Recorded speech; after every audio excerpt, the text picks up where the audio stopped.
আমাদের জীবনে এমন এমন পরিস্থিতি আসে সেইটা মেনে নেওয়া যায় না। তো আমরা পুজোর 1 মাস আগে থেকে ডিসাইড করি পুজোর দিন কি পরবো, পুজোর পরের দিন বা ভাসানের দিন বা ঘট ভাসানের দিন নানান প্ল্যান করে সেই মুহূর্ত আসলে কোনো না কোনো কারণেই সেটা ভেস্তে কেন যায়, কিসের জন্য যায় জানি না। গল্পটাও এই নিয়েই যে এখনকার পরিস্থিতির জন্য আমি আজ ঘট ভাসান বা ভাসানে জগদ্ধাত্রী ঠাকুরের ভাসানে যেতে পারিনি। তো hello friends, welcome back to my channel. আমি চয়নিকা আবারও চলে এসেছি নতুন একটা ভিডিও নিয়ে। আজকে সত্যি আমার বলতে খুব কষ্ট হচ্ছে, শরীরটাও খুব খারাপ। আমাদের এই কৃষ্ণনগরের জগদ্ধাত্রী ঠাকুরের একটা ভালো নাম আছে, যে জগদ্ধাত্রী ঠাকুর বা প্যান্ডেল থিম খুব সুন্দর সুন্দর থিম করে, কিন্তু ভেবেছিলাম তোমাদের ভিডিও আকারে শেয়ার করব, যারা অনেক দূরে রয়েছে তারা দেখতে পারবে। তো অনেক দিন থেকে প্ল্যান করছি, ভেস্তে গেল, কারণ আমার শরীরটা খুব খারাপ। পায়ের ব্যথা, আমার ইউরিক অ্যাসিড আছে, ওই কারণে পায়ে প্রচণ্ড ব্যথা, তারপরে কোলেস্ট্রল আছে।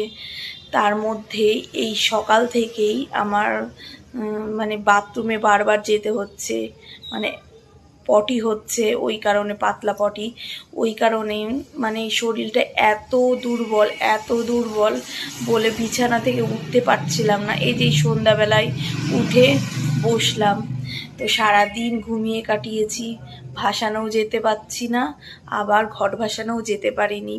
এখন সন্ধ্যাবেলা, এখন সবাই সেজে গুজে সবাই যাচ্ছে ভাসান দেখতে, সারা রাত ধরে ভাসান দেখবে।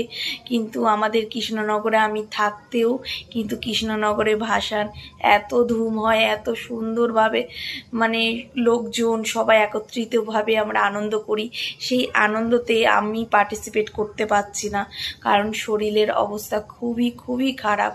তো কি করা যাবে, আগে থেকে ভেবে রাখলেই, আমি অনেক জনার কাছে শুনেছি যে আগে থেকে প্ল্যান করবি না, তাহলে দেখবি কোনো না কোনো কারণে ভেস্তে যায়। তো সত্যি আজকে তাদের কথা মনে পড়ছে, তারা ঠিকই বলেছিল যে ভেবেছিলাম কত কিছু হয়ে গেল। কি এই জগদ্ধাত্রী পুজো, এবারকার 2025-এর জগদ্ধাত্রী পুজো এত খারাপ কেটেছে আমার বলে বোঝাতে পারবো না। জগদ্ধাত্রী পুজো 2 দিন আগে একবার আমি ঠাকুর দেখতে গেছিলাম, তখন মাকে রেডি করছিল, তৈরি মানে সাজাচ্ছিল, পুরো কমপ্লিট হয়নি, লাইটিংটা হয়েছিল, সেইটুকুই তোমাদের সামনে তুলে ধরেছিলাম। কিন্তু তারপর থেকে আমি ঠাকুর দেখতে যেতে পারছি না, কারণ শরীরের অবস্থা এতটাই খারাপ, আমার ক্যালসিয়াম কম রয়েছে, সেই কারণে এত শরীর দুর্বল লাগছে নানান সমস্যার জন্য। তো ভেবেছিলাম অনেক কিছু হয়ে গেল, কি আর করার যাবে, শরীর আছে তখন শরীর খারাপ করবেই। তো আজকে এই পর্যন্তই, বেশি কথা বলতে পারছি না, শরীরের অবস্থা খুবই খারাপ।